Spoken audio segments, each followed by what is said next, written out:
What's up, everybody? Brett Okamoto from ESPN, joined this week by UFC lightweight Justin Gaethje, who I want to find out what his next move is going to be. I want to talk about this lightweight division that it doesn't really seem like anybody knows what's going on with the 155-pound division right now.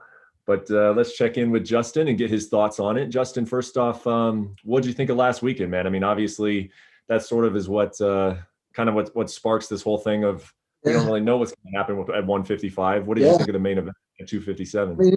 It was an awesome weekend for us lightweights. We really, shook up the division. It's really going to make the UFC, the matchmakers, come together and come up with some ideas, man. There's a lot of options. Yeah, I saw they moved Dustin ahead of me in the rankings, deservedly so. He's 1, I'm 2.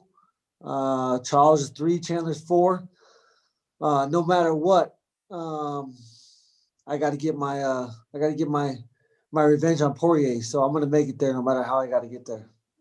What were you kind of expecting out of the Poirier-Conor fight? Like, what were you looking for going in? I didn't really have a lot of expectations. I really like to, enjoy. I'm a huge fan of MMA, so I really enjoy the fights. I like to watch them as they come. I don't put a lot of pre-thought into what I expect or what's going to happen or what's following. I just really the UFC wanted to talk about fighting the week before, and I was like, I don't want to talk about fighting this week. Let's talk about fighting next week. After it, because that's makes no sense to me.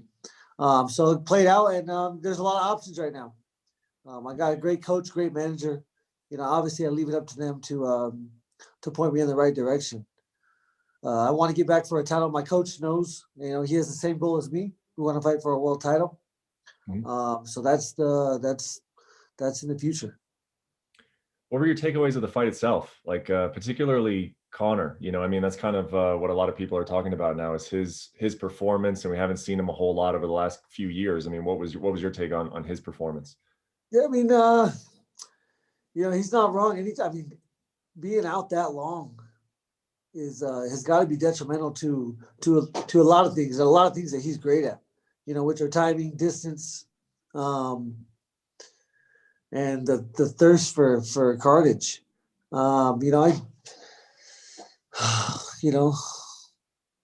Coach told me he's going to take my silk sheets away after that fight because that's why that happened. It's probably the truth. I mean, do you consider Conor still elite? Like when you're thinking about yourself, Dustin, Charles Oliveira, Michael Chandler now. I mean, do you think that Conor is still in that group, or do you think that that's? I do. I think he's not there anymore. Yeah, I mean his skills. He a fight's a fight, man. Sometimes you get knocked out, sometimes you lose, sometimes you get your ass whooped. I didn't think he was getting his ass whooped the whole first round. I thought he looked good. Fight, and yeah, I think he's fighting the best in the world. Dustin's great, man. Dustin, and again, a lefty versus a lefty, it's something that he is not used to. I don't even know another lefty that he's fought in the UFC. Another southpaw. So I don't know. Those are all factors. I think he's an elite fighter. What do they got him ranked at 6? I don't think. I think he should be ahead of Tony in the rankings. But for him to come out and say he wants a title shot next to rematch versus Poirier and his coach, they're idiots. He's been treated special over and over and over, and he didn't capitalize on this opportunity. That event was for him. That event was for him to win. And he wants to be Mr. Humble now, but he would be if he would have won that fight. So I don't feel bad for him. I'm happy for Poirier. I'm happy Poirier went out there and did his job, finished him. I love seeing a loudmouth kid knocked out. There's nothing that makes me happier. Seeing a piece, get put down. That was great. I loved it. Wow. Yeah. I mean, do you think there's any opportunity or any chance that you could be Conor's next fight? I mean, if he doesn't fight for a title next, he fight for a title. I will never fight in the UFC again. I probably shouldn't say. I said I would probably fight for a title. Think about never fighting the UFC if he fight for a title. Yeah, that would be preposterous. For one, he's sitting at number 6. He's won one fight in his entire life in the lightweight division. And he picks and chooses who he fights. So, I have no respect for him in that manner. And yeah, I would like to fight him. I don't think it should be my next fight. But if he wants to, he ain't gonna fight me. Look, he just got his legs kicked off. I kick legs better than anybody in the UFC. I'm not a southpaw, so it would present a different challenge to get to that, to get to the outside of his leg, to get to the outside of any southpaw's leg is going to be a challenge. But yeah, I don't think he wants to fight me. He didn't want to fight me when he fought Brony. He didn't want to fight me, last year in 2020 and 2019 when he was talking, he wanted to fight me. So, I'd rather fight Dustin Poirier, absolutely. That's who I want to fight. That's the best man, in the division right now. If Khabib was retired, yeah. What is your time frame right now? I mean, when are you available to get back? When are you looking to get back? I like to have an opponent and I like to train for 12 weeks. That's what I want to do. So if they call me tomorrow and 12 weeks from tomorrow, as long as they have an opponent tomorrow. So you're healthy, you're ready to go. I'm healthy. I'm healthy tomorrow, train, but I'm not training for a fight. I cannot continue to let the UFC dictate, how long I get ready for. I've asked over and over and over for 10 to 12 weeks, and they try to cut me short every single time.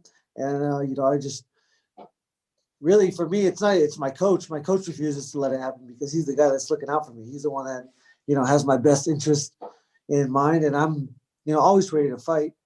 Yeah. But I have people around me that protect me from me.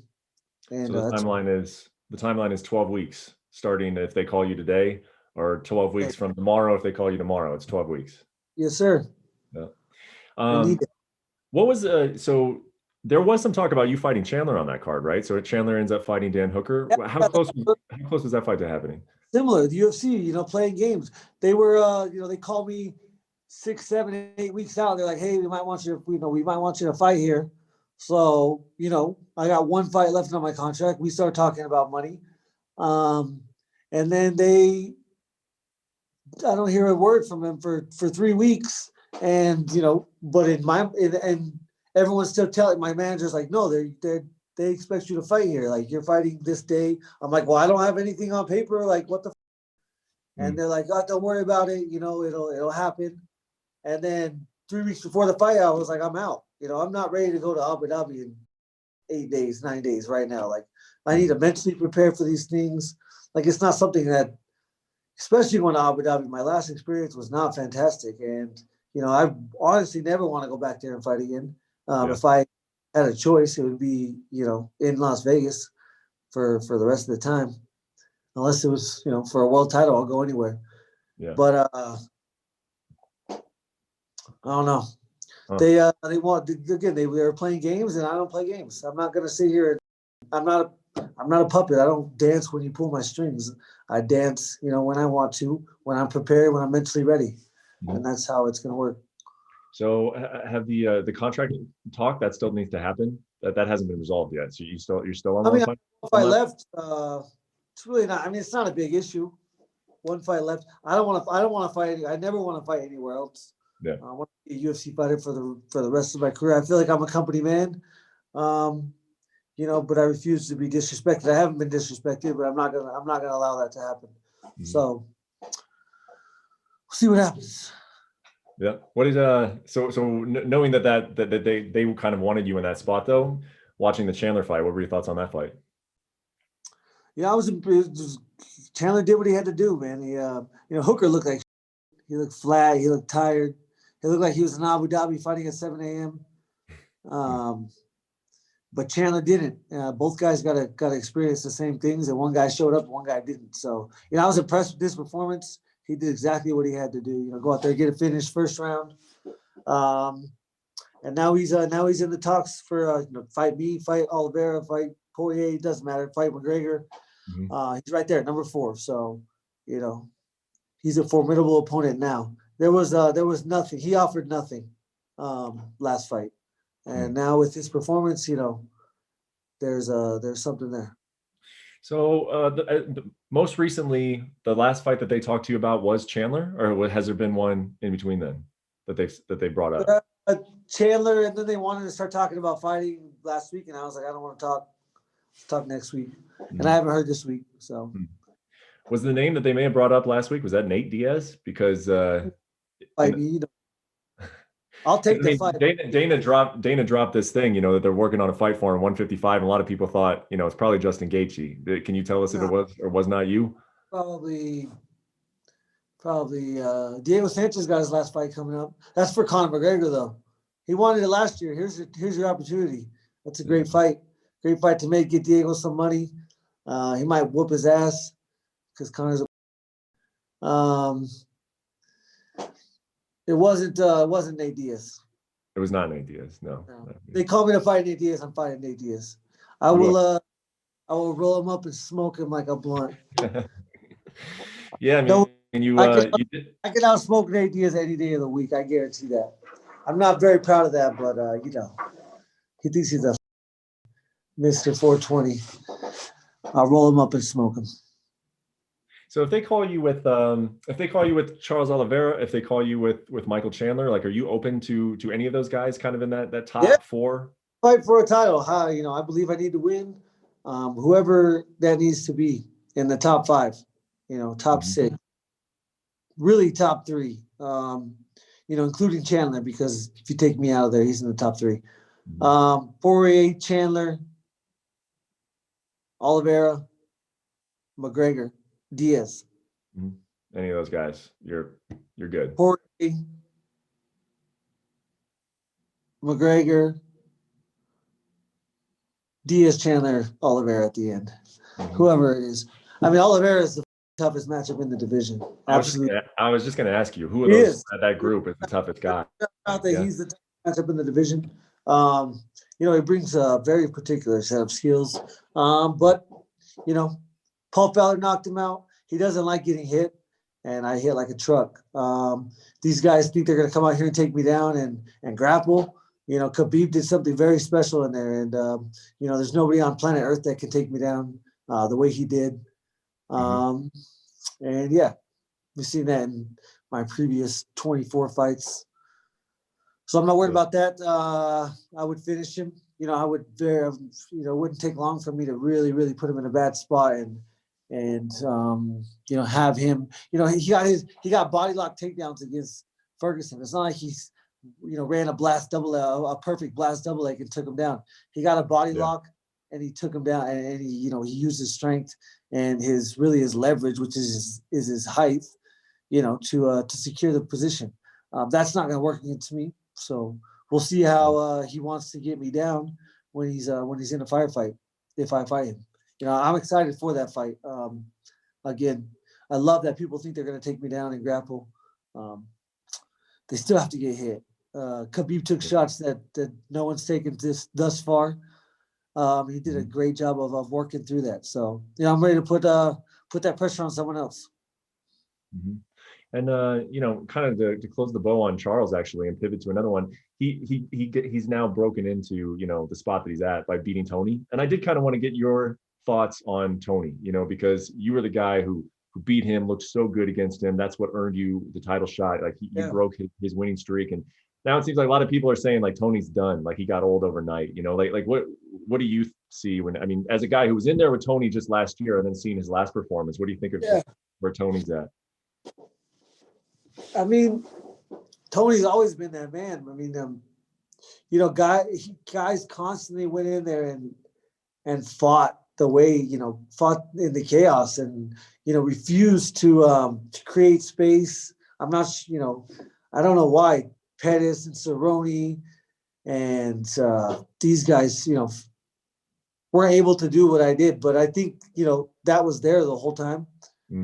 Just really took, people, fans not being there really helped me stay focused, keep everything internal. That's a huge factor when you're fighting Tony, because, just his face alone makes you want to, fight. So, yeah, it was, I don't think he's done by any means, but I don't think he's an elite lightweight. I don't think he ever was. I just think his skills were really effective in the way that people were fighting him. I was impressed with Oliveira, but I mean, yeah. I don't want to take anything away from him, but Tony was not. He was not the same person. No one's going to be the same person after you get hit in the face that many times, ever. You're fight with less confidence, and his confidence was something that was, made him so dangerous, Tony. And his lack of confidence now is going to be a factor for him. It's going to be a serious issue. Last thing on the lightweight division, you said that you probably wouldn't fight again if Conor ends up getting a title shot. What if Nate were to get a title shot? Because he and Dustin are kind of going back and forth. They were once scheduled to fight, and Dustin said that he wants to fight Nate. I mean, you even responded to Nate on Twitter when he said something about don't talk about it, be about it.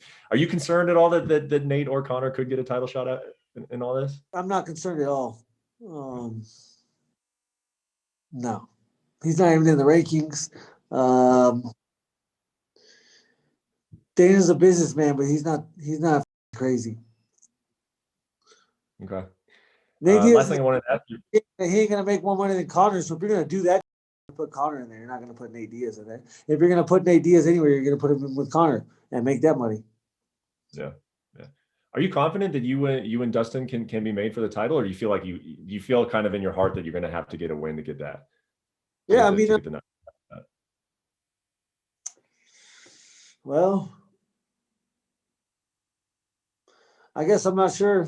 The UFC's crazy, man. Every time you think you know what they're gonna do, they hit you, from a completely different angle. So it's happened more than once.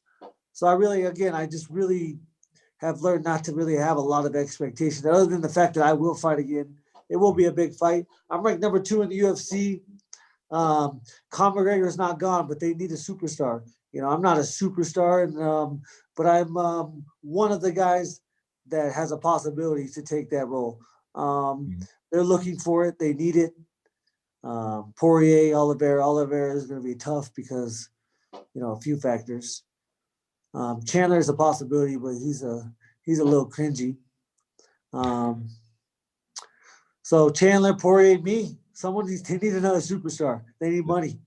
So I'm working. I'm going to work my ass off. I'm working with Kamaru right now. He just gave me a black eye yesterday.